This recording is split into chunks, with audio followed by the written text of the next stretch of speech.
The champagne glass trembled in my hand, but not because of the alcohol. I was standing in my in-laws' immaculate living room, where sunlight filtered through expensive drapes onto a coffee table littered with glossy brochures.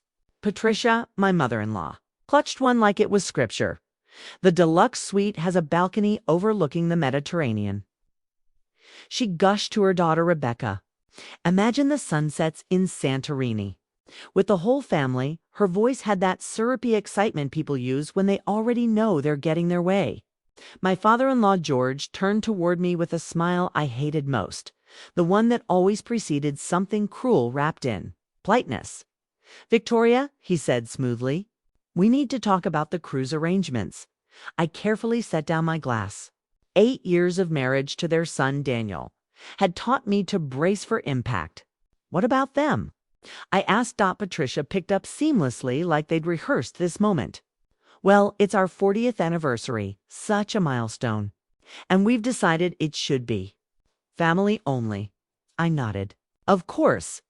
Daniel and I will know, dear." George cut me off, his voice like a gavel. "Family only means blood family. No outsiders." The word landed like a slap.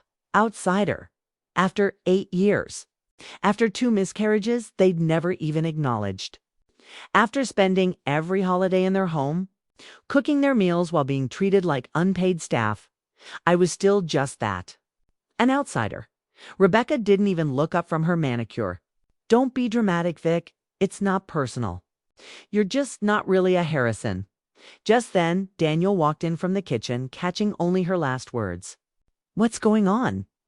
"Explaining the cruise," Patricia said smoothly. "How it's family only." I waited for him to say something, anything, to defend me. Instead, he shrugged. "It's their anniversary, Vic. Their choice. Their choice." My jaw tightened, but my voice came out calm, almost a calm. "Of course. Your celebration, your rules." George's eyes glittered with approval, as though I'd finally accepted my place. "Knew you'd understand? Besides, someone needs to watch the house while we're gone. You wouldn't mind, would you?" "No," I said evenly, pulling out my phone. "Not at all. In fact, let me help with something right now." Patricia smiled, probably imagining I'd offer to water her orchids. Instead, I pressed the speakerphone button. "Hello, Oceania Cruises VIP desk. This is Victoria Harrison.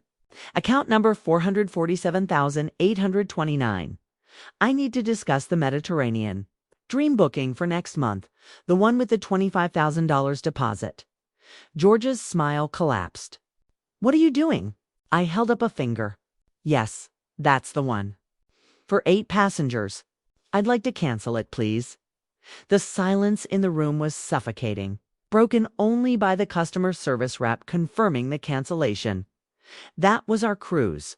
Patricia squeaked, her face paling. "No," I said, still calm. "That was my cruise. Paid for with my marketing firm's bonus last year. You know, the job you call playing on computers. Outsiders don't get invited. And outsiders don't pay." Shock, anger, panic. Rebecca shot up from her chair. "This is insane. Daniel, control your wife." But Daniel just froze, his mouth opening and closing like a fish. I turned to him. "Did you think your retired father magically had $25,000 lying around? Or that your mom stopped blowing her pension on QVC? I booked it 6 months ago as an anniversary gift." Surprise? The room erupted. Accusations flew, and one by one, I laid down receipts. The Vegas reunion. It's paid by me. Rebecca's destination wedding in Cabo. Me again. Amy's house down payment. $50,000 from me, $200,000. I said finally, my voice cutting through the chaos. "That's how much I've spent on this family over the years. Vacations, bailouts, emergencies, all while being called an outsider." The collective gasp was almost satisfying. Almost. Patricia's voice shook. We'll pay you back." I laughed. Actually laughed. "With what?" "George's Social Security. The jewelry you secretly pawned last year. Who do you think covered that mortgage gap?" Patricia whipped her head toward Daniel. "You let her pay our mortgage." Daniel stammered, "I didn't know." Of course you didn't, I said. Because every time I tried to talk about finances, you shut me down. Remember? That's between me and my parents, Vic. Don't interfere with family matters. Well, guess what? I'm officially done interfering. I grabbed my purse.